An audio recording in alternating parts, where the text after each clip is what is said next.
agents from putting buyer's agent commission on the MLS. Now it's up to the buyer's agent to fend for themselves. They're going to have to convince the seller to pay the commission, or they're going to have to call their buyer and ask them to pay for the commission. And they got to make a list of everything they're doing to get that commission. And with rates pulling back at the end of this year or next year, it's going to stay a seller's market. Do you think a seller's going to want to pay buyer agent's commission? No, they're going to want top dollar so they can keep the profits for themselves. So now the buyer agent has to squeeze the buyer for that commission. So of course the commissions are probably going to come down, but now the buyer has to come out of pocket with down payment, closing costs, and pay the buyer's commission. That's why buyers are going to get hit really hard. Let's talk about veteran buyers. See this above? Veterans are prohibited to pay commissions for real estate agents. In the past, it was rolled into the purchase price. Now, if a seller refuses to pay and the veterans can't pay, how are they going to buy the house then? The Department of Justice or the lawmakers should have thought twice, because now it's going to affect veterans really badly, because now they're stuck in limbo and they can't buy if sellers refuse to pay. All we can do is cross our fingers and wait to see what happens next. But for those who can't wait, here is the nationwide average mortgage interest rates. Remember, these rates are just the ballpark. Give your lender a call so you can get an accurate quote. Please comment below your thoughts. All right, so I'm gonna open the panel up. What do y'all think? That's my boy. What's the mortgage, man? Is he full of it? Yeah. I think it's too. I think it's too much skies falling from all these people. That's cap, bro. Yeah, it is cap. I mean, my goodness. I think it's easy to make things such a big deal right now to capture view. It's always about the viewership. Hey, watch me. Let me tell you something controversial. Let me tell you something that scare you, and so that way I get a lot of view. You know what I mean? I mean, now I like the guy. I mean, sometimes he have really good information, but at the same time, I'm not saying he's saying something that's wrong or that's right, but right now, like we all know, nothing will be decided until July, right? But that's the thing, though. He's wrong, because all the ruling is that they are taking it off of the MLS. It's not saying that sellers aren't paying, or the listing brokerage isn't paying the buying brokerage. Right. It's just saying that the commission won't be displayed on an MLS. Yeah. I agree. Too much sky is falling. People hear news and the sky is falling. It's the world is on. Come on, man. You think about a seller not wanting to pay a listing brokerage, not wanting to pay a buying brokerage, and forcing the buyer to pay their realtor. You know that house is gonna sit on the MLS forever. Yeah. So it's in a seller and a listing brokerage's best interest to cooperate. Yeah, he's making it sound like, they're not gonna pay, and here the listing agent is just, it's gonna be a seller's market, and no seller's gonna want to. No, they just make you do more work now. You just got to pick up the phone to find out how much you're getting paid. Yeah, instead of it being on. Now, what it will do is stop the steering. It'll stop the steering from. It'll slow down some of the steering from agents, because. That's one of the first things they go down to look at when they go to MLS to see what the commission is. Well, so now it's not going to be there, so now you got to make that phone call. Yep. But now, the realtor's got to pick up the phone. Yeah. Right. So you want to chime in a little bit before I go in? Yeah. Sorry, CJ, you were finished? No, I'm just saying, like right now, it's challenging to get some realtor to pick up the phone. So you're a listing agent and you got a house on the market that you were trying to sell for your client. And you got a nice property. It's going to be a lot of phone calls coming in, and now you either got to. Yeah, you just can't sit back. Have a system or something. You just can't sit back. Right, you better get an assistant and forward them calls to your assistant or something. But you got to answer that phone. Right. Well, so they're taking the lazy, some of the corner cutting out of the current climate. What y'all saying. Jaime, you want to chime in before I give my 2 cents? Go ahead, B. 10 cents? Go ahead. What? I wanted to give you so I could go ahead and switch the clip for the next clip. Oh, you want to switch the clip? All right. So buy him some time, huh? Come on, bro. Is that what he doing? Man, call him out, Debo. Goodness gracious, though. Gotcha. As far as the not being sold on MLS, that's true. Now they got to call to find out. But sometimes you get to try and see if actually the seller really wants to pay that commission and see what you do next. You know, it's gonna be. I'm gonna be honest with you. It's gonna be a lot more difficult for us as agents because also in the ruling, you have to have your buyer's rep agreement signed with the notification that what your fee is. Yep. We can't You glance should have over been that. doing it already, though. But you know what? I think Yeah, that's in other states because in Texas we already had that. No, but you got to But fill it it in. wasn't enforced, though. It wasn't Oh, enforced. yeah. Number one, you got to fill it in and you have to say it, right? Because if you make that call, oh no, we ain't paying a buyer's agent commission. Would you like the house? Tell me about when you want to put in an offer. What you gonna do then? Right. So you're gonna Right. start when you call me. All right, how much you gonna pay in commission? No, I ain't paying but $2,000. What you want to do? Now what? Flat Come fee. on with it. Come on with it. What you gonna do? Right. Now, if you do it right, I tell you $2,000, but on your rep agreement says $3,000. That doesn't mean you're not gonna get $2,000 from the seller. You might get if they agree to pay you 3% of whatever the sales price is. I think we all can do quick math. What that looks like? It looks like more money than 3%. Right. Right. Well, That makes it just more to add my competitive, 2 cents in, I think y'all hit it, on the head as well. I think it's gonna shift out all the lazy realtors, all the ones that think this is easy money. So now there's gonna be a more active thing. You have to, like you said, pick up the phone call, pick up the call, and start calling agents. You're gonna have to get more skilled. You're gonna have to develop relationship skills. You have to develop phone etiquette. You're gonna have to develop prospecting skills. A lot of stuff that when you just get the license and you can run into deals a year, that's gonna be gone. So they'll push all those part timers out of the business because they're not gonna be able to live because they're not putting any effort into this. So I think it's a good thing. I think the sky is falling thing is a little bit much, but I think as Hyman said, just to piggyback what Hyman said, yeah, you can have somebody with 2,000, but that still doesn't mean I can't put in an offer. All right, my offer is the 2,000 plus 3%. And we're gonna come at this much. Now it's up to that seller to turn me down. Yeah. Man, I think it's overkill though, because you can still put what the fee is going to be offered to the cooperating broker online. I don't see how that hurts anything, but just reading through some of the documentation, it's like to just stop everything to get it settled, because they're like NAR isn't claiming any wrongdoing, but they put this in place just to shut it down now so it doesn't prolong and go any further. So this is what they had to do to shut it now, because they were saying that any agent or brokerage that made less than $2 billion in 2022 is covered under this. So anybody above that is still at risk of being sued. So they put this in place to protect the members. Right. But yeah, I think it's overkill not putting it on. I think the correct way was to enforce and make people do a buyer rep agreement. But I don't see why you can't put the fully cooperating completed. broker. You Say just can't what? say do it by rep. Say fully filled out completely. I mean, yeah. Like, Hey.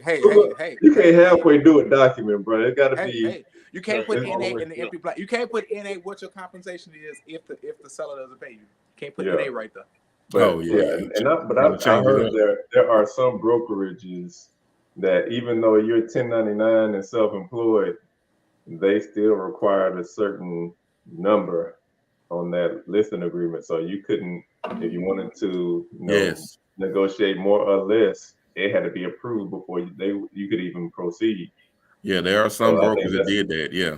Yeah, so I KW think did that's that, part of what's got everything in a sticky situation, because that's a blank line. You're supposed to put what's agreed upon between you and your The client. first, you know what? The first one I was at, they did. I'm sorry. The first, the first one that I was at, yeah, you had to get approval to get it. Like if you wanted to lower it, you had to get approval in order to lower it. But I don't have to now. But I always thought that was interesting. Yeah, I mean, it's a blank line all through that document, so Yeah. all that stuff is negotiable. Right, right. And hearing Let's get that, into that could have been what the issue was, dog. If they pull a document and say, well, my broker told me I had to put 6% no matter what. Now, if brokers are telling their agents that, yeah, they're open for suit for that because all that Yeah. stuff is negotiable. You know what I mean? Yeah. Solid point, Barry B. Solid point. You know? Right. Let's get into one more clip before we open the discussion. I just want to bring some humor to the game real quick before we get started. I thought this was a funny meme. Let's go ahead and check this one out.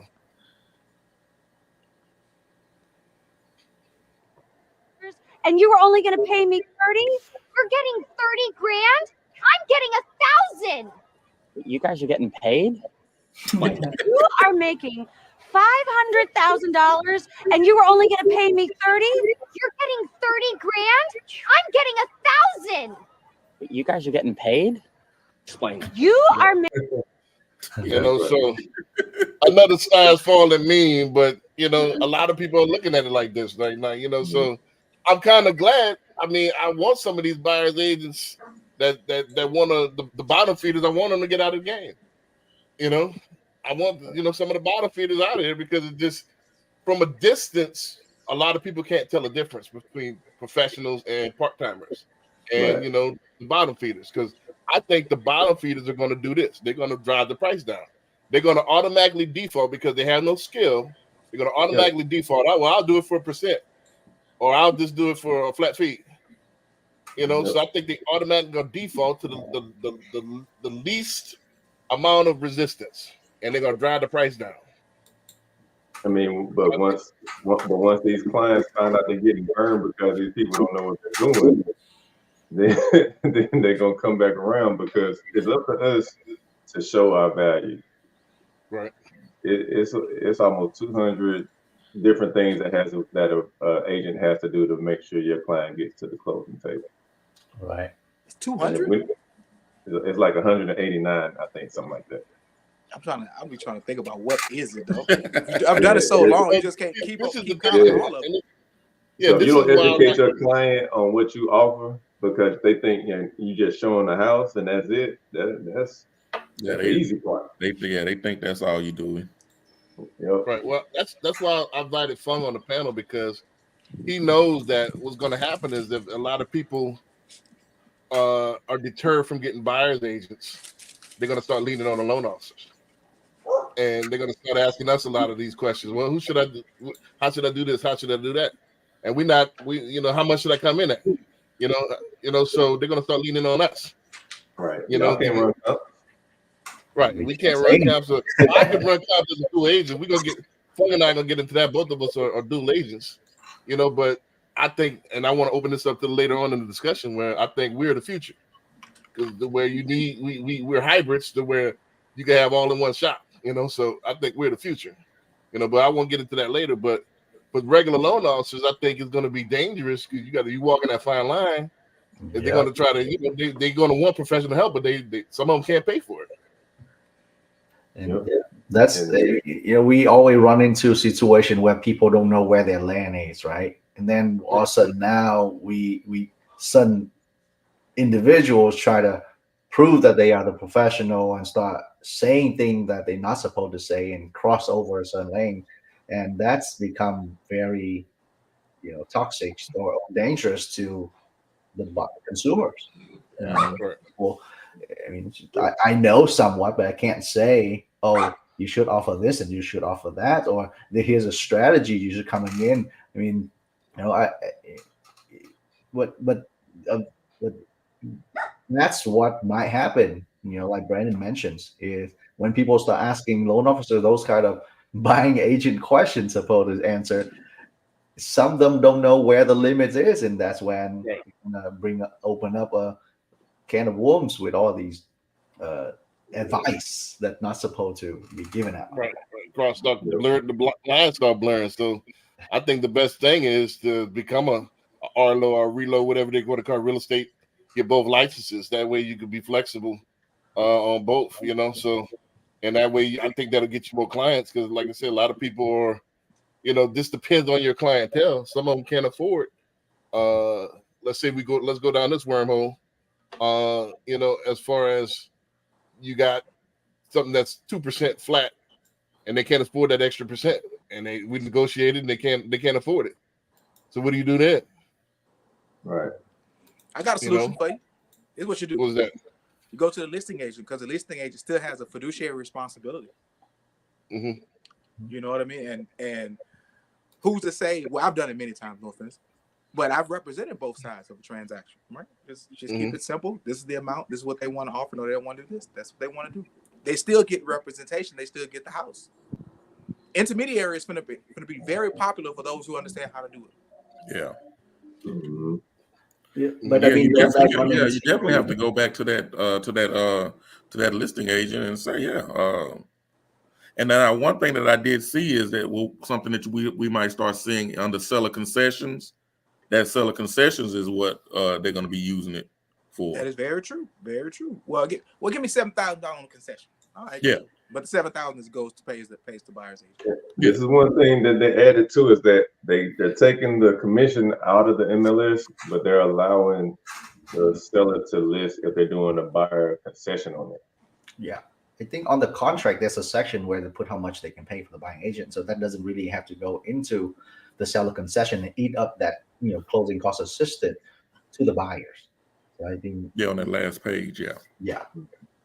That will probably solve, because like CJ and every guy mentioned, it just, they don't want to put on MLS. So that it's not going to be on the MLS. It's not a default kind of assuming percentage anymore, but there's many other plays that they can put the amount or the percentage on there before going to contract. So I think it's a matter of maybe eventually we all come up with one central place beside the MLS to have that. Hey, when you make an offer, make sure you put your commission right there. Request commissions. Correct the mundo. So, exactly. I think that's.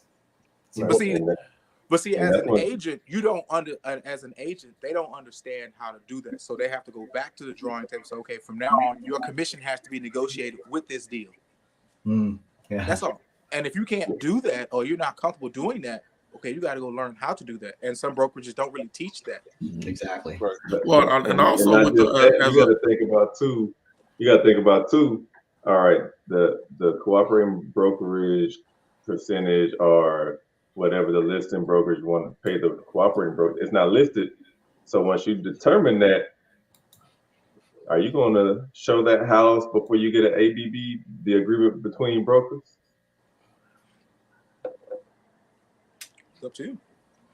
Yeah, It's up to you, I man. mean, you could be wasting your time. So True. You got a lot more legwork on the front end to make sure that you're protecting. That brings that ABB back into play, huh? It used to be just for leases. Now that comes back. Right. Everybody has to agree.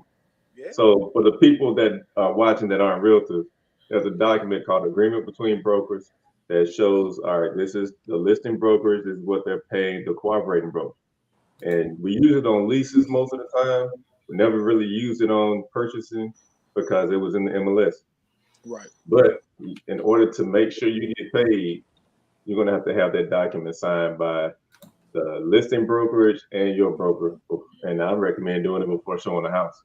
So now you got to get a pre-approval in place, like what you already should have been doing. Anyway. Buyer rep and ABB before you open the door. For every house that you want to show. Yeah. That's a lot of work, dog. Well, it's a lot of it's digital now. I mean, so it's digital. like you still got to sign it, though. But first got to get the realtor on the phone. Right. Find out. Once they finally either call you back or text you back, you find out how much whatever they're paying. Then you need to get it documented and signed off by both sides. Yeah. And for the big boys like KW, that's gonna be hell because you know how they are as far as the process of getting documents signed by the broker. Right. I wish you the best. You got to get the broker to sign it. Right. Now that's gonna be, you know what I'm saying? That's gonna be a monster right there. But yeah, You know, but, So let's go ahead and get- the days of showing a home that just came on MLS are over. It's over with, dog. You might not get your first showing until 5 days. It's over, 5 or 6 days. Been on MLS one day, you showing it? No, them days over, huh? Yeah, and that's the thing, because when you're out here and you're working with buyers, you didn't have rep agreements, you technically work for the seller. Right. So if in the event you work with a buyer, you show them a house, they go to another agent, and that agent puts that an offering on that house that you showed them, but their name's on there, and you don't have a rep agreement. How you going to prove the procuring cost? Like, that's what the determining factor is. Well, you still show procuring cause without a rep agreement. Because if you show that house, area, bro. But if you show that house, they got a record of you showing that house. That don't mean nothing. But that's procuring cause, so that's a little different. You work for the seller. Oh, if you don't have a rep agreement. Right. And at that point, if I want to pay you $100, better be able to pay you $100. Right. I thought you 50 for opening the door for it. And guess what? Right. Let's start it off like this. So we kind of warmed up. We're in the halfway point of the show. We take an intermission, guys. We're gonna read your questions live as long as they're intelligible. So go ahead and get your questions in, and make sure your questions intelligible. If they're not intelligible, we're not gonna read it live on there. So get your questions in.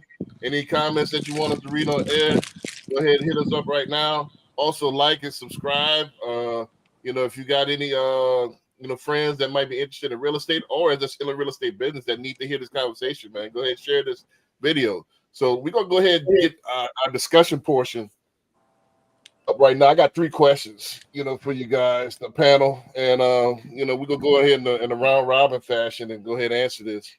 And let's start it off with a broad question. What's your individual? Don't hold anything back. I don't want no political answers. Yeah, right. What's your outlook about the NRA? I mean, the NAR. I keep saying NRA. I got guns on my mind. You're already bringing violence, huh? Right. So, what's your overall outlook on the NAR settlement? Don't hold any punches back. So what's your outlook on it? You think it's BS? You think it's gonna help? What do you think? And go ahead and we're gonna go ahead and start on CJ, then Fung, then Barry, then Hyman, and myself. We're gonna do it. I don't think it was thought out well enough. I think they just did something right now to stop everything from continuing on. It's probably recommendation from their legal team, but I don't think I don't think they thought it through, because things like we're talking about, that's going to add so much more time into even just showing a house. Instead of being more efficient with the time, it's going to be more of a time, I won't say waster, but it's going to take a lot more time to get things done. And it really doesn't change much. Like I was saying, get the rep agreement signed, filled out completely, and signed, and that eliminates a good deal of what we're talking about. So all this extra stuff is just making it a lot more, or just giving a lot more work on the buyer's agent side. I mean, listen, agents, they need to communicate. Say what? Agent side. Say agents. Don't split us up. I mean, it's not much different. It ain't much different on the listing agent side, except for you got to pick up the phone. Right. So basically, get the lazy agents are going to have to step the game up. No more homeboy hookup and no more. But that's all they had anyway. They had this spirit influence, and they didn't sign the rep agreement because they're scared. And so you got cut. That's your cousin, so you didn't sign a rep agreement anyway, and you go and show them houses, and they cross your fingers, hope they could get approved. But that'll cut a lot of that out. What's clogging the market anyway? In my opinion. Yeah. So so Fung, I'll open it up to you. Before you move it on the phone, I got one more thing. Mm-hmm. So, and I want to pose a question. We can answer it later, but when we're talking about fair housing, the fair housing laws, and how do we ensure that listed agent is telling every agent the same number? Right, Mm, right. You can't. It's just the same. Once again, Does if we can't hold our own self to our rules and regulations, you can't. Right? Yeah, So so, it's just Well, us let's as say, individuals. so this opens the well, let's door say for publish it first, housing somewhere. violation. Right. They could tell somebody, man, it's 8%, man. Shoot, on my side. Right. It's You like, know, hey, I tell Hyman now we paying 1%. Then I tell Barry we're paying 1.5%. Like, right. y'all don't know the Well, difference because y'all not I talking mean, to that's each other. kind of a wormhole right there because they could do that right now as far as this No. deals. No, the it's on deal, the yeah, MLS yeah. right now, so they can't And as do far as deals, yeah, you can say now my agents, you got to present it with the deal, but that agent, that listening still can swear. I'm like, yeah, I wouldn't take this deal, you know, because they don't like the sound of my voice or whatever. You know? Oh yeah, that I mean that's different. But as far as the numbers between the agent, right. it's online right now. It's on paper. right. But Right. now It's it's about to be a transparent. phone call until you get that ABB. Right. Phone, what say you? I mean, I think there's gonna be a lot of change when it comes to this settlement, whether they go through it or not go through it, right?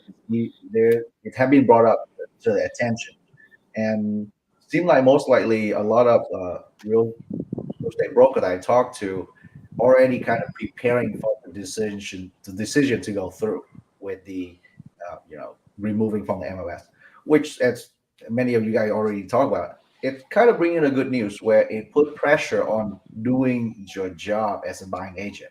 Get your agreement side up, discussing that with the client, make sure they are be aware of that. And also, I mean, you want to get paid big bucks, you got to do you got to go big boy stuff, negotiate and go there Right. and do, fight with the listing agent, whichever you have to do. Right. Exactly. So I think that's in a way, from my opinion, it will filter out the lazy one. Because right now, I know all of you at least once a year, or maybe once a month, have deal with someone that try to undercut you. Hey, this guy tell me that he's gonna give me back 1%. Can you match that? That kind of thing, and sometimes if it worked out, if it's a right, if you have with your family, your friends, hey, cut out, it's fine, right? But it has to be in a perspective of a fair game, or you do your job. If you want to charge less, that's on you. But don't undercut other people just to kind of take the lead out from people, And with the buying agreement now, you even have more reason to talk about upfront instead of waiting to show many houses and then they disappear on you because their realtor were out of town and things like that. So in a way, I think it will cut out some work.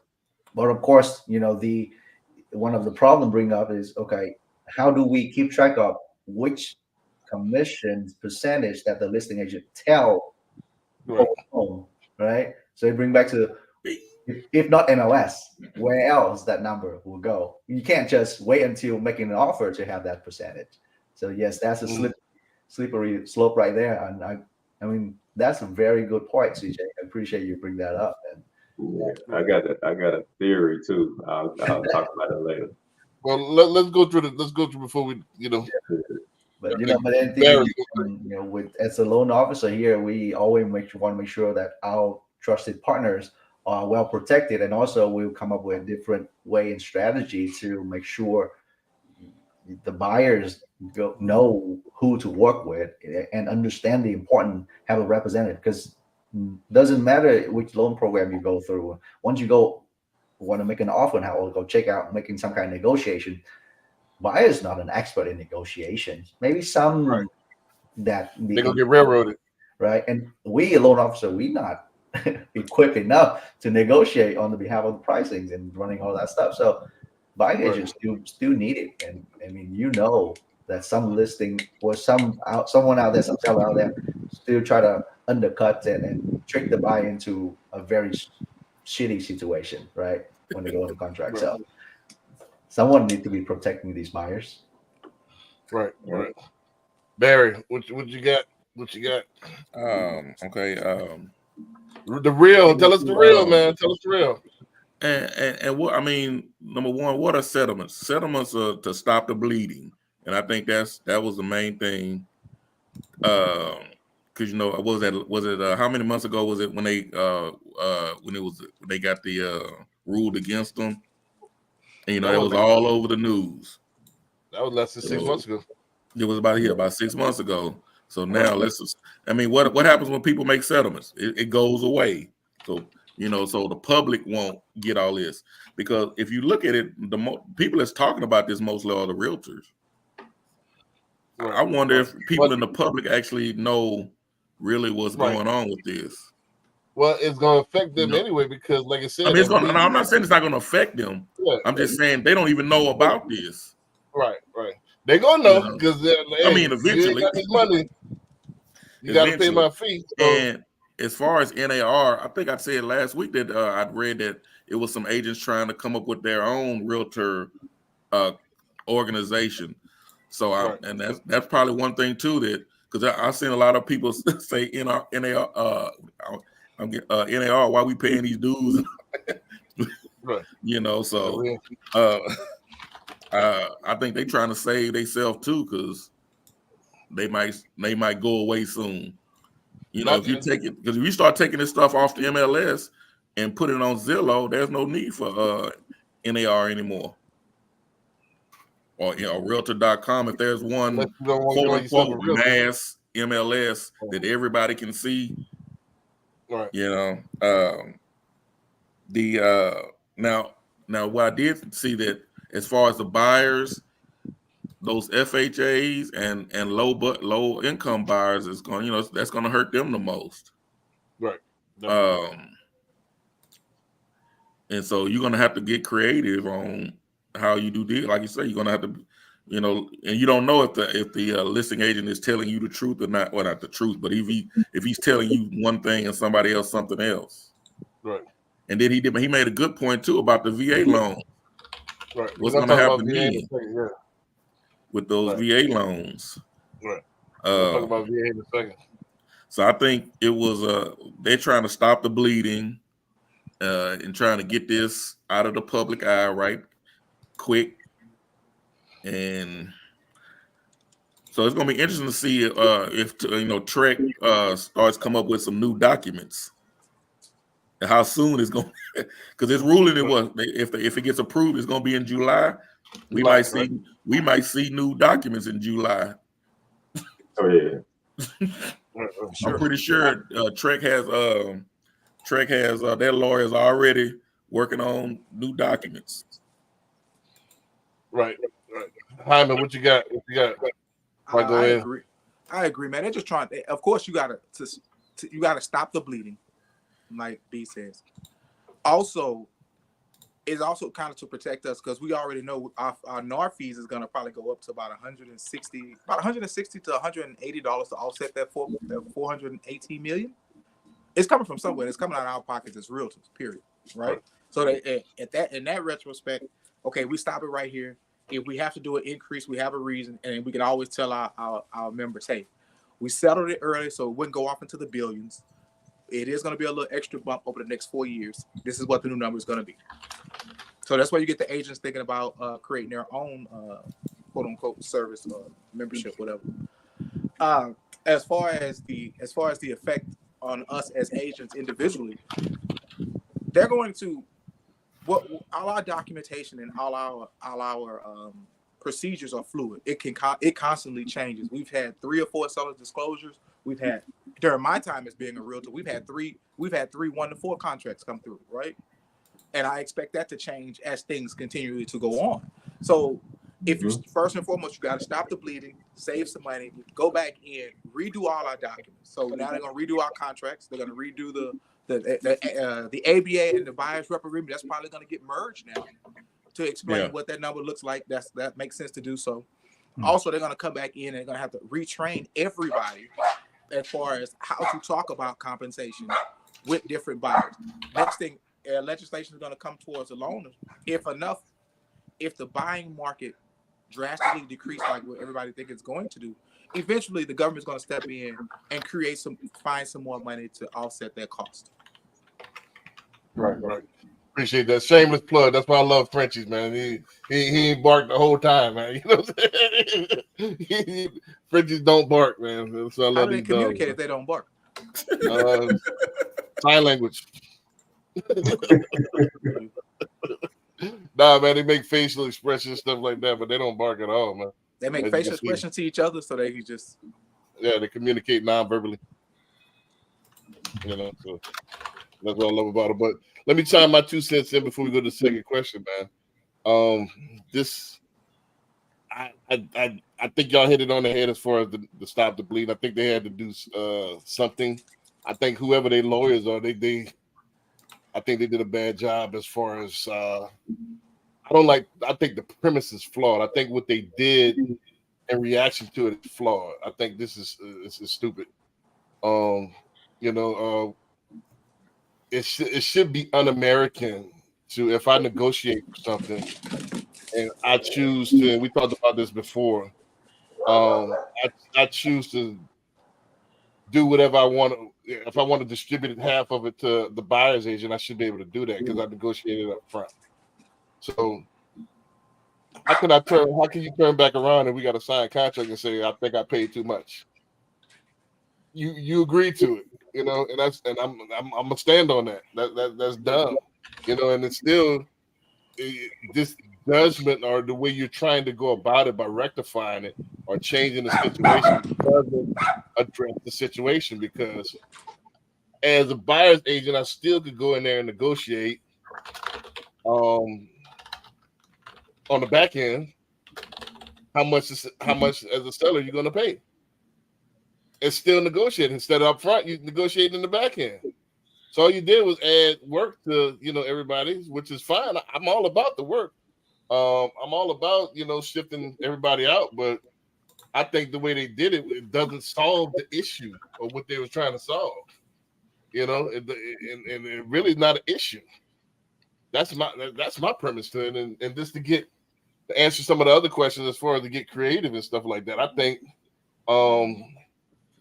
think it's going to be bad for the buyers, especially low income buyers, because they can't afford it. You know, so we're gonna have to get creative. You know, that's why I'm looking at joint accent and stuff like that, to where we could get, you know, seller concessions, or I could make my money off the back end of being the buyer's agent and the loan officer. So we're gonna have to. I think you're gonna have to get creative to where we're gonna have to, you know, be able to finance some of those fees or put it in the loan. But either way, they're gonna pay it.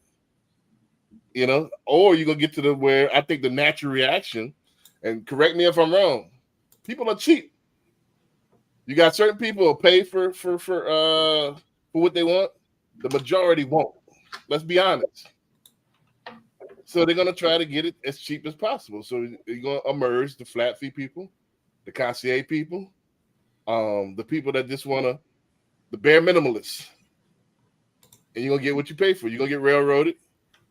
You know, you're gonna, hey, all right, I do a flat fee of $1,000.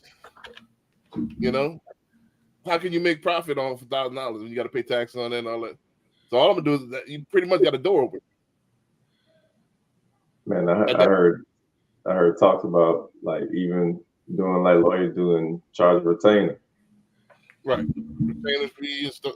They're gonna get market for that. Because think about how the human psyche works. Okay, they're only gonna hear that I gotta pay for it. In their mind, it was free, even though, you know, it's all right. Representation was free, even though it wasn't, because you negotiated it. But in their mind, it's like a credit card. A lot of people, when they pay for stuff on a credit card, that's free. In their mind, I'll pay for it on terms. That's free because they ain't coming out my cash. So, but people think like this. Think about it. This is the American psyche. Mm-hmm. So what they're going to do is they're going to try to get that as low as possible. Am I right or wrong? And so you're going to have a group of people that's going to cater to that psychology. So they're going to off top 1%. Pressing the door open and here to serve you. Man, I'm gonna tell you my theory real quick, because the loophole is you can have a commission displayed as long as it's not on MLS. Right. So like Barry pointed out, like Zillow, Realtor.com, like these aren't MLS. Sites. I was like, what if they're behind this too? Like, because at one point Zillow was tapped in straight with our MLS, Houston Association of Realtors, but now they had to get broker licenses and everything, going through loopholes and jumping through hoops to get access now. So it's not the same like it was a couple of years ago. But now, since they're not an MLS, you could technically post that commission on Zillow. Bingo. Right. But you would have to pay Zillow to post that there. Possibly. Yeah, I mean, Is people it- have accounts. Is it for Right. me? I don't see it being worth me posting it to Zillow just for the everyday consumer to see it. As Well, if you agents, wanna I don't use Zillow. I know my people. Yeah, agents don't usually go to Zillow. We don't in Texas. Texas is a non-disclosure state, so we don't really use Zillow. But if an agent needs to find out how much they're getting paid and it's documented on Zillow, that saves the whole time of calling that agent, getting the ABB, because it's documented right there. That is your proof. So I play devil's advocate for a second. I'm Zillow, and I know they're doing this. Oh, okay, great. Okay, in order to access this information or to put this information on the listing that you already have, it's gonna be a $39.99 fee every month. Right. So would you rather pay $39.99 or call an agent, wait for that agent to contact you back to get that commission amount, get an ABB signed by their broker and yours, and then show a house? That as being Zillow, I don't care. I'm getting paid $40 per agent. No. As the agent. Not As as an Zillow, agent. as an agent. As an What would you rather do? As an agent, I'd rather just go talk to them because I don't want to pay the $40. Really? Yeah. You crazy? Okay. You know. Every You say that now Come until on you now. call like 10 people Every every day. Come on now. You got to get an ABB for Hold on. every house. You got has no 5 idea who I am and listings. How I operate. I operate on a flat fee basis, period. I pay agents a flat fee regardless. So this world for me is normal. Y'all know that. Right.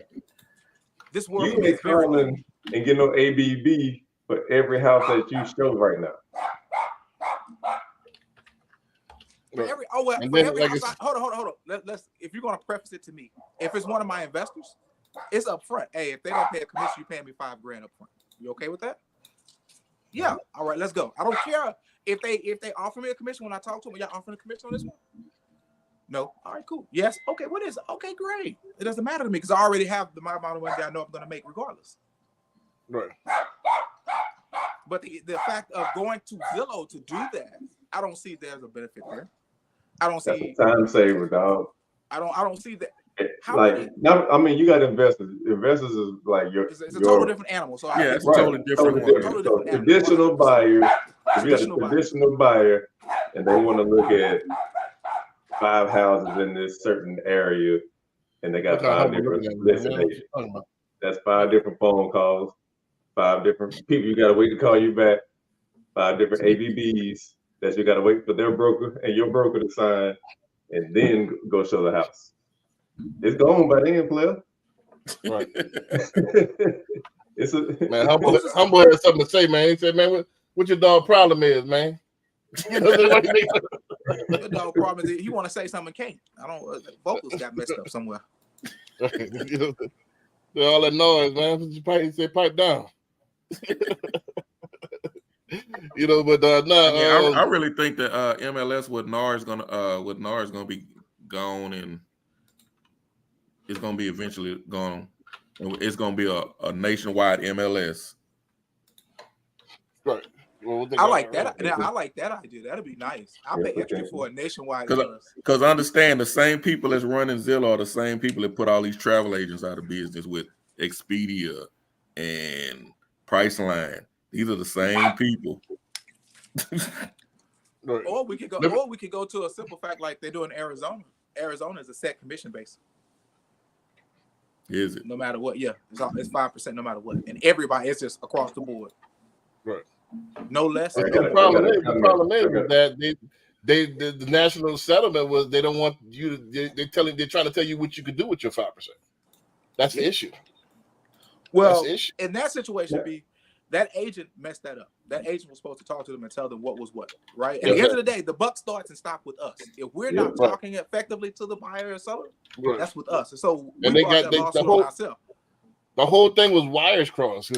You know what is unconstitutional? It's unconstitutional for you to have signed a contract and then tell me later on you're paying too much. You agreed to it, so they Yeah. got their wire crossed. The whole thing was flawed. The So, agent but did I not mean, explain it to him but well the- enough They for didn't them to explain it understand. But wait, bro. but we see this at every closing.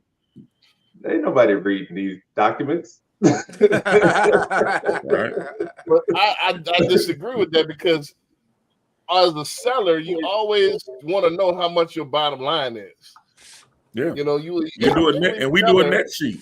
I do a net sheet for my sellers. Exactly. Every seller knows, all right, how much I got to put it at. That's what your job But you- is as yeah. a listing agent.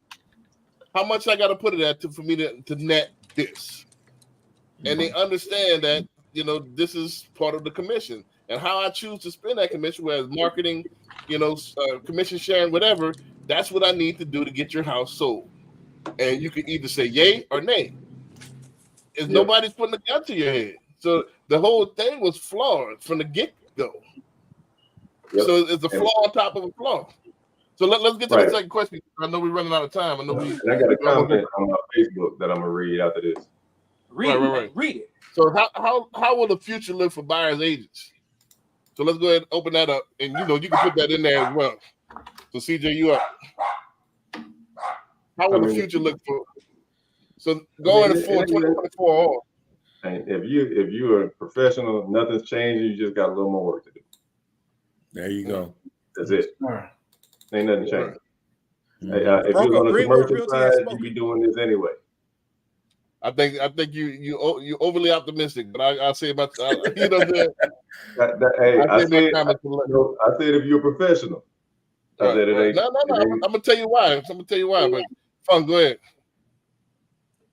Well, I mean, I think there will be some change, you know, whether but we all know when there's change, there are opportunities that make money, and Right. there are people who don't know how to leverage that opportunity.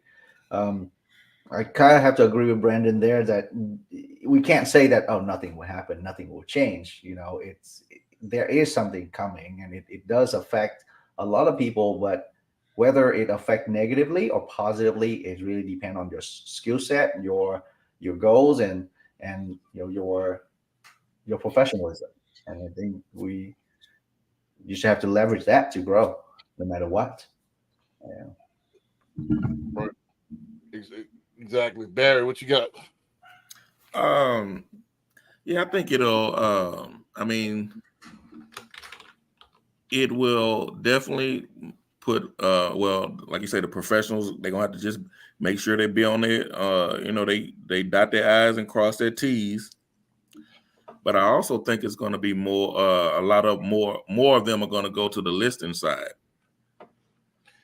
Bingo for bingo. I think they'll look at Hyman shaking his head. I think some will go to the listing side of it. You made them leave. Not that easy to switch side, you know, because everybody wants to switch side a long time ago. Yeah. Before that. I think like for buyers that, like I say, those first time buyers and the low budget ones, those buyer agents that are in that niche, I think it's going to affect them a little bit more than maybe you know, just a seasoned buyer's agent. Yeah, because I mean, they already, and it was a question I was going to ask my mortgage people. I think you kind of said it a little bit. Is this going to change mortgages now, because those people that can't get that money, are they going to start putting it into the loan? But maybe that's for a different day. Yeah, nothing as of right now that I've heard, but you know, possibly maybe in the future, you know, because lenders investors are always trying to get creative to bring more business. So I'm pretty sure if it becomes predominant in the market, I'm pretty sure they're going to start having products that's going to suit that. Now, You know, that's so, Huh? That'd be Yeah, they messed probably- up. Pay the interest for 30 And- years on the. and then is that going to take us back to 2008? Right. I left, like I said, besides Fung is probably one of the smartest besides myself that I know as far as You mortgage say brokers. beside myself. Y'all count that, right? Nah, but I'll let you go ahead, go back. What would you say to that, Fung, as far as let's go down that rabbit hole. Let's say it does become rampant. I'm pretty sure. What would you say that lenders are going to adapt?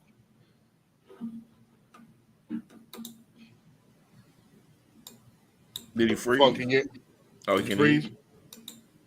Oh no, I see him moving. Did Yeah. you listen? Did he hear I you? know maybe internet froze. So Oh, I'll go okay. in. Hyman, where you? I'm in love. Hyman left. Okay. Well, let me go ahead and try my 2 cents in real quick. I think Barry hit on the head. Is this going to be people going to try to get in a different line? All right, now I'm gonna be a listening agent. So now that side gonna get flooded, and then I think the people that stay in the buying lane, I think you're gonna have the bottom feeders, and you're gonna have a bunch of bottom feeders. People are automatically gonna drop the pants. Boom. All right, that's what you want. Here you go. You want here you go. $1,000, $2,000. I'll show it to you. And some people, that is their business model as opposed to building up skills. Let's go ahead for the least resistance. $2,000, and you're gonna get what you pay for. You're not gonna get prices reduced. You're not gonna get fair market value. You're not gonna get anything. You're not gonna get flexibility. You're not gonna get anything. So you're gonna get what you pay for. But people are so cheap, they'd rather think about it. Why is McDonald's still in business? Why is McDonald's still in business? Why is Church's still in business? When you got Popeyes right across the street, why is Church's still there? It's cheaper. You get a 12 piece for $3. You get a 12 piece for $3, man. Why is Reggie still selling? When you got Loud out here. You always gonna have an alternative, man. It is what it is. So you can't underestimate the power of cheapness, of people being cheap. Like we say, you get what you pay for, man. And people going to capitalize on people being cheap. Fun, can you hear us now? Can you hear it? Fun. Yeah, I'm back now. Okay, cool. I had 2 questions for you. Barry had made a point. He's like, what do you see as far as lenders adapting to the climate? Do you think lenders are start making it able to finance the buyer's fee? You see that? I mean, before the housing market crashed, that kind of happened. I don't think that will go back to that route. But I think the way it's set up right now already, that's already helped us with the seller concessions, as in, as long as the sellers say, okay, I'm willing to pay the buying agent, that's not a seller concession. We don't have to roll that into the loan amount because sure, we just cannot display about the percentage anymore, and we have to negotiate. But rolling that closing cost in, because if that ever happened, then that we're gonna always run into the appraisal issue, right? Yeah. Then there's not gonna be enough equity in any house to roll that into the loan amount. And for sure, no lender right now, big banks or direct lenders, private lenders, willing to roll the cost of commissions or even the regular cost right now cannot be rolled into the loan amount. So let me see if I get you straight. You think they'll make a play as far as seller concession what comes off, which is the same thing anyway. It's just coming off your bottom line. You're just kicking money around. That's the same thing. Yeah, I mean, I think the way it's set up right now is different colors. It's already makes sense. It's just now we just have to talk about it and discuss about it. Right. There's no point of rolling into the loan amount, because the moment we start rolling one kind of cost into the loan amount, it opened to the Pandora box. Like, okay, why can't we roll this and cannot roll that? Yeah. Right. It become a lawsuit after lawsuit. I don't think they want to go that route. And So you say no. Yeah, I think they're gonna be something flexible. Hear me out. okay. Not in the broker channel, but in the correspondence channel. To where it's baked into your rate, and you don't know anything about it. Yeah, but that's running into fair housing equality too, you know. You know, Man, I got a comment on my Facebook, and Yeah, go my ahead. guy. Say what? Yeah, go ahead. But now, hold on. Let me address funds, so not to leave that out there. So you got a choice. You can pay me out of pocket, or I can roll it in for a higher rate. I don't know, man. I don't think That's because crazy. sure, theoretically, it might be, we're talking theoretically. But you know, right now, if you look at lender credit, cannot be used to pay for the loan officer compensation or rent. Right. Why? It can only be used to pay for other like appraisals and all that small fees, right? Right. If that's already the rule, why I don't think anyone would always say, well, you know, don't worry about the loan officer. Now that allow to roll the fees of or roll the commission of the buyer agent into the loan amount. Right. And that's the big piece. And then, you know, what's the limit? What if some buyer agents decide to say, well, I'm gonna charge 5% for this client because I've been working for them for 5 years. And you know, you never know the amount of time, the effort you put in, and then now because you set the tone, and now the lender say, well, don't worry, you can roll whatever the amount of buying agent commission into this, and then the buyer agent come back and say, hey, dude, you're my partner, right? Rolling 5%. You know, it's opened a lot of Pandora's box. rabbit holes, man. That get us back to 2008, wouldn't it? Yeah, Right. and then they know about equity. So Yeah, if now you put it we have that way, because a some lot of people be situation. partnering up. They'll put finance, they'll refinance that thing, and then you know what I'm saying, Yeah. he refinance, kick that down the curve. Now we talking funny money. Everything, For sure. you know. So, but that's what. Hey, but this is one thing that's for sure, you know, power corrupts. Absolute power corrupts absolutely. So no matter how you slice it, there's gonna be a way to get around it, and people gonna find a way to get around this thing. You know, so it just matter where we want to go with it. Hey, I'm gonna let Hyman chime in on this before we go to your comment. Yeah, and then we got the last question. We'll be out. As far as an agent goes with this new changes, it just requires us to get better. It requires us to communicate a lot better. You know what I mean? And that's our biggest problem. We don't communicate well enough with each other as fellow colleagues and with the consumer, right? If we communicated better as a group of realtors, we wouldn't be in this situation that we in. Nope. Right. We wouldn't be here. You know what I'm saying? Because a lot of documents already dictate and say all those things. We're not communicating it effectively to the buyers and sellers that we're representing. We're not communicating it effectively to the consumer who's asking us questions about how do I pay you? How do I pay you? And we've all don't had worry that about question it. asked. Yeah. See what I'm saying? That right there, don't worry about it. Right. Yeah. And then we're on the selling side. When you go talk to the sellers themselves, they feel some type of way when they hired you to sell their house, and you tell them, "Well, I'm going to take 3% of this and give it to the buyer's agent," because it's on our listing agreement. It says, "Do you want to actively show your house on the MLS?" Yep. And when you actively show it on the MLS, it tells you how much that you have to put. It gives you every category that's on the MLS. But we're not effectively again communicating that to the seller to give them that decision and that option of what they want to do. We are so worried about the 6%. Hey, what would you like to sell? What would you like to offer? You know, we're trying to help you sell your house. If you want to do 5%, all right, cool. That's fine. You feel comfortable with that? Barry said, I do a net sheet. When you do the net sheet, here's the net sheet at 5%, net sheet at 6%, here's the net sheet at 4%. Which one do you feel? And you kind of explain what the difference is. How could it positively and negatively affect you selling your own on the listing side? If we were doing that, we would never get sued. Right.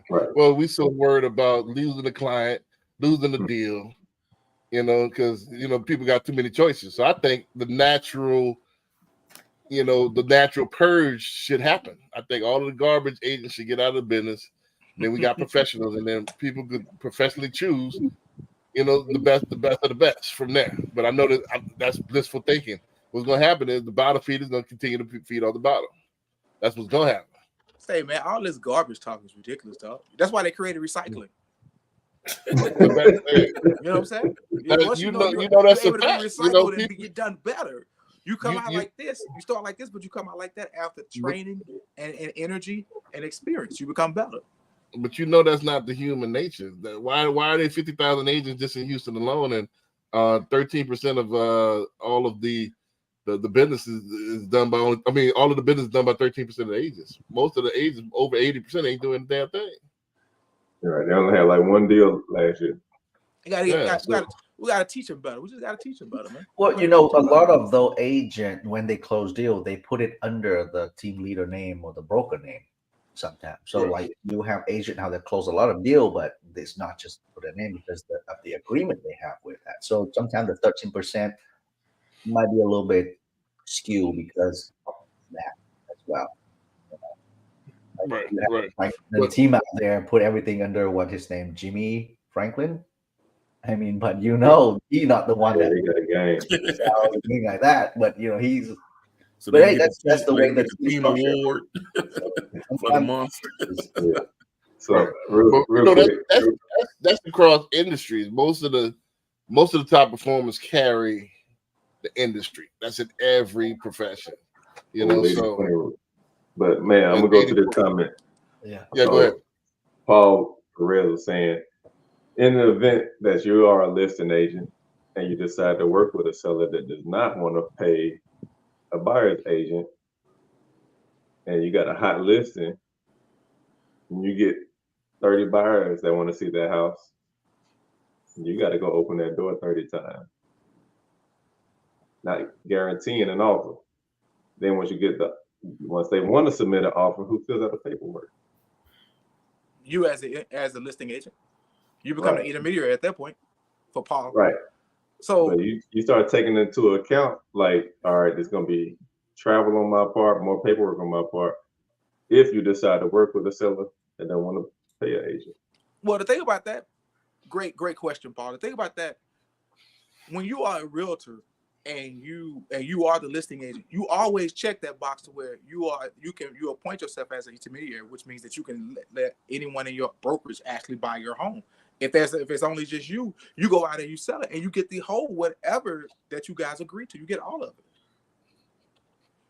You know what I mean? It's for some reason there's a stigmatism for listing agents say they don't do anything other than just negotiate the deal and put the house on the market. True enough, in some situations because the buyers, quote unquote, buyer's agent goes shows it and do their thing. But it's okay if everybody across the board has to do more, we all gotta just do more. Yeah, that's what it's going to happen. That's what's happening. You know what I But mean? yeah, But just in that thinking about situation from a that you standpoint just said, CJ, in that situation you said, what if you get a buyer that has an agent? You're not doing intermediary now, but you got to let him know that, hey, so when he does call you and you pick up the phone, yeah, well, my seller, he ain't paying. He ain't paying the buyer's agent. What would He you like ain't to paying do? the buyer's agent. So What would you like to do? So now those 30 then went down to 10 or 5. Well, no, I disagree. that, that days on market just went from 35 days. Correct me if I'm wrong. I 80. disagree. Correct me if I'm wrong. What you just said is just like the listing price. That's negotiable. So just because you Right. said that doesn't mean I stop. Yeah, that is Well, very no. true, B. Oh, I'm not saying that, No, you don't- but yeah, you that still do throws. the I same. mean, Because that's they get paid gonna from the listing broker. Right. on the So listing that don't broker mean I side. still Yeah. can't put an offer in. So now I'm Yeah, gonna say, well, no, I want 3%. We send the offer on this. I'm gonna get 3%, and this what we want to come in at. So now you got to tell me yes or no. And That at don't- that that don't- point, that's a great suggestion, B. At that point, the listing agent's responsibility is to say, okay, here's the offer we have on the table. They're willing to offer X, but you got to be willing to pay the 3% commission. How do you feel about that? Right. And you let them make that decision. And Exactly. and no seller is gonna turn down a reasonable offer. I think everybody here knows that. Yeah. Am I not mistaken? No seller's not gonna And you turn do down a and you do reasonable that offer. net and you do that net sheet to let him Well, know most- what he's gonna make. Most sellers will not turn down a reasonable offer. Correct. Say most. Most. True. Let's Right. preface it with most. So it's Right. not unreasonable that just because you hear that, it's just up to that agent on the other side to say, if you got enough gumption about yourself, you come on and make it happen. Yep. Right. Last question.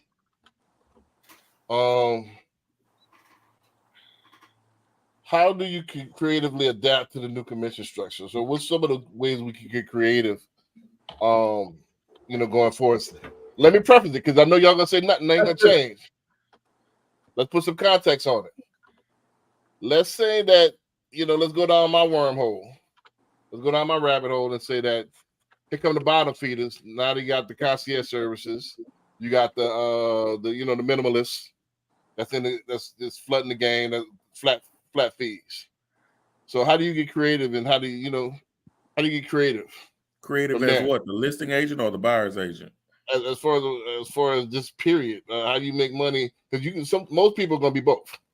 Let's keep it all the way 100. Yep. So you're not gonna turn down a buyer's agent because I'm technically a listing agent. You're not gonna turn down a buyer. Nope, you're not. Well, I mean, if you're a listing agent, I don't care if he's a flat fee. Right. Why would I care if that buyer's agent is flat fee for the But buyer? now, how you going to compete when you get a buyer now? And you That's why I'm asking what side we on. So if you're talking about a buyer, well, you're agent, like Hyman said. So if you get a buyer now and you got all these, the industry's flooded now with these flat fee people. How do we get creative now to make money? I mean, I think it boils down to like Hyman and we were talking about before, it's about communication and showing your value. And like in the listing agreement, the rep agreement, there's a blank line. It may not necessarily have to be a percentage. Like it was talks about, even like I was saying earlier about a retainer fee. Shoot, lawyers charge you every time they send an email. Yeah. Right. Yeah. So yeah. do we want to go there? Like, do we want to get that crazy with it? mhm. Right. Yeah, showing your But value. It's not about lowering your value. It's about proving your value. And showing them, okay, this flat fee is doing A, B, but look, I'm doing A, B, C, D, and E. Right. Right. So I mean, I even heard people talk about, hey, I'm gonna offer different packages. Yep. For this amount, you get this. There's something to do that right now. Yeah. So, And it works. Yep. There is no one way to do it. Like before this happened, you could have been already doing this. Yeah. Right. Haven't been doing this. Yeah. So tell us what that looks like. How do your A, B, and C package? So you got the silver, the gold, and the platinum package. How that look? How does that look? Okay, so if you're a rookie agent coming into the industry, and you're with the KW 70-30 split, you first have to know how much it costs for you to live. If it costs you $3,000 to live, right? That's what it costs you. But you still got to give KW 30% of whatever you get. So when you meet the buyer who's an FHA barely making it across the stage, across closing, you have to tell them, like, look, if you want me to help you, this is what it's going to cost. How are you going to come up with X amount of dollars? Because if the sellers don't pay me, I still want to help you. You need to tell me, how are you going to come up with X amount of dollars? You can set up a payment plan with them. Hey, look, when we get started, once I get you pre-approved, it's going to cost you $300. You go ahead and Zelle that on in. Once you got your pre-approved to go start looking at the houses, you need to Zelle me through $500 more. And you say this $300 is to help you get. I don't know, bro. How they gonna do the Zelle? Don't the Zelle got to go to the brokerage? Yeah. Well, he is the broker. Yeah. If it's with KW. No, I mean he's saying a new agent. A new agent with KW. KW has to go and talk to them and say, hey, look, this is my fee structure. This is what I'm going to charge at every quote unquote pinpoint of the transaction. You got your pre-approval stage, you got your showing stage, you got your contract stage, right? Then you have your inspection and so forth and so on. Everything that we have to do, that there's a pinpoint that something is being done by us, and you charge a fee at every section that goes out to equates to what your commission will be. That's it. Hey, but if it's a FHA just getting started buyer, yeah, they ain't got it. If they don't have it, Hey, they don't have it, here's what I they do. did just enough for the earners' money. Right. If they don't If have that, it, they, here's what I do. they Here's what I think do. it's I like say, a call out. yeah, here's what I do. I Right. say, hey B, I call Bear. Hey Bear, man, I got a rookie. I got an FHA buyer. I understand that your people not doing anything. How do you feel about sending me $1,000 and I take it from there? You know what I'm saying? At some point, you want to get paid, but you're just doing less for them, but you still want to get paid. Barry said, "Well, man, all right, yeah, I can do that. Let me, you bring me a 100% off. I can get you squared away. You still can do that. Right. You know what I'm saying? Yep. They don't have to pay it, but you're willing to say, well, I'm gonna do this. I'm gonna show the house. I'm gonna get it through inspections, and then that's it. Once you limit what you're doing, and you know what you're doing, and you tell them that, all right, I'm gonna do this and this, and we're gonna get you closed, and that's it. Take a phone call, But send you a just couple gotta texts. communicate. You gotta communicate. 100%. You gotta just say That's what what it you're all gonna boils do. down That- to. That's what it, because a lot of people, they want the royal treatment. They wanna call you on Sunday night, and I wish we could do this as loan officers. I mean, Fung, I know you. This is half the time I get into it with people is the people that don't respect my time. CJ know what I'm talking about, you know. So people that call you Saturday night, you know, Sunday night, Sunday, and I tell, hey, hey, I can't talk to you every day, right? You know, about the same thing. You know what I mean? So you got those people that want to suck up all your time and they're not spending more. You know, they want you to hand. All right, so what does A mean? You know, what does D mean? D-T-H-E? What does that mean? See, You Hammond, got I people thought like you was gonna come with I was thinking a different kind of pay kind of thing, tier, like you were saying, like the diamond and all that. Because I've seen one where it said the buyer was to find the houses. The buyer would send it to the agent and say, I want to see these houses. And the agent sets up the appointment and goes there. That is bronze. Lead. Yeah. The lead packet. And then you want me to do the offer. You want me to do the paperwork. That's the silver. Right. But that's still at every point of the transaction, though, Barry. So at this point, you charge a small fee because if they can't, but you're not charging it at that point. You're saying what that fee is for all of this, instead of saying, okay, here you're gonna pay, here you're gonna pay, here you're gonna pay, and it's gonna equal out to the big number that I told you there's gonna be. So yours is like break it up. Yours is more spread out. I'm spread it out every time you get paid. I get paid. Up in installments. Yeah, instead of a la carte. You know what I'm saying? You want the onions with it? The onions gonna cost you extra 65 cents. Well, that might run into BTI issue if you get them into that installment plan, man. He said be creative. So hey, you got to check their credit, Hammond. You got to check their credit. Here's what I do: if you miss a payment, everything stops. I keep all your money that you've given me up thus far. Right. So if you start out and you give me 500, perfect. I made 500 just for what? Helping you talk to the lender, because the lender's gonna run your credit. But now you, especially if you got a big brokerage, that accounting department is working overtime. Hey, collecting these. He's saying collecting yeah. So they might not even go for it. Right. True. That is true. If you had a big brokerage, if you had KW, that would, you know what I mean. My thing is this. Let me say this, and I'll open it up to the rest of y'all. That way I could just listen. You know, until we wrap it up. I think what me and Fung and I are doing is the future. I think Arlo or Relo is the future. That way you're more flexible. You know, because I have more flexibility as the loan officer and the buyer's agent. You know, hey, listen, why hire a buyer's agent when I'm already here? Or you can pay me a flat fee. I can get creative. You know, I could. You already know what house you want. Why would you get a buyer's agent? I can negotiate the deal. Just pay me flat fee. So I'm gonna undercut some of those bottom feeders though too. You doing the bottom feeder move. You want the bottom feeder at that point. I mean, but sometimes you gotta, in order to beat them, you gotta join them. You know, so it just depends on the client. You know, so it just depends on how much, like you said, how much work I'm doing. All right, you already have the house. I got you pre-qualified. Y'all came to me first. And that happens a lot of times. They already know what house they want. They already know what's.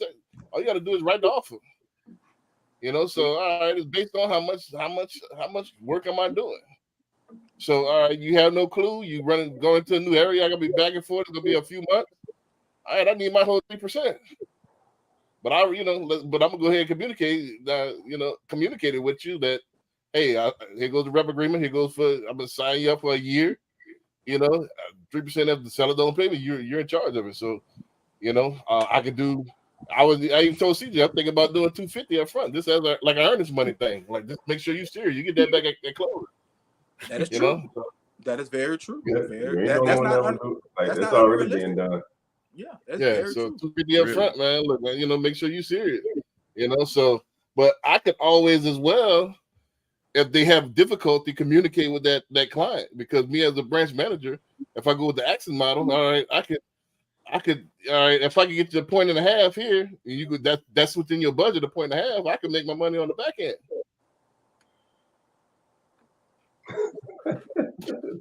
That boy bottom feet over here, man. You know what I'm saying? Fun, go and tell them now, man. They ain't gonna work.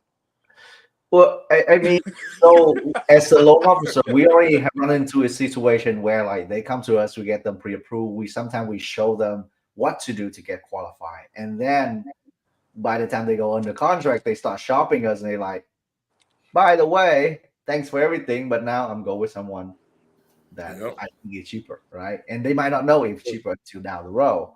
So if we add on that buying agents, and I mean, imagine you done all the work, you prep everything, and the next thing you know, the listing agent might say, "Well, if you just go with my lender, I will give you some extra," and then what? Right. But I think that eliminates a lot of that, because now I done signed them as a buyer's rep, so I'm representing them for a year. They can't go anywhere.